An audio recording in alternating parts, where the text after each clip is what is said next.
Remake ஆக இருக்கிறது பகத் பாசில் நடித்த ஆவேசம் படம். நாயகன் யார் தெரியுமா? சமீப காலமாக மலையாள படங்களுக்கு தமிழ் ரசிகர்கள் மத்தியில் நல்ல வரவேற்பு இருக்கிறது. இந்த நிலையில் மலையாள சினிமாவில் மற்றொரு மாஸ்டர் பீஸாக வெளியாகி ரசிகர்களை கவர்ந்து வந்த திரைப்படம் ஆவேசம். மலையாள மொழியில் வெளியாகி இருந்தாலும் தமிழ் ரசிகர்கள் கொண்டாடி தீர்த்தனர்.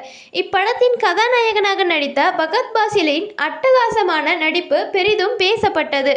கடந்த மாதம் 11ஆம் தேதி திரையரங்குகளில் வெளியான இந்த படம் அமோக வரவேற்பை பெற்று தந்தது. அத்துடன் பாக்ஸ் ஆபீஸிலும் இப்படம் 100 கோடி ரூபாயை வசூலை கடந்து சக்கை போடு போட்டது.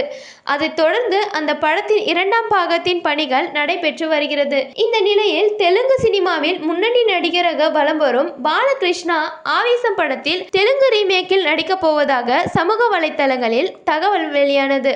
ஆனால் இது தொடர்பாக அதிகாரப்பூர்வமான தகவல் இன்னும் வெளியாகவில்லை.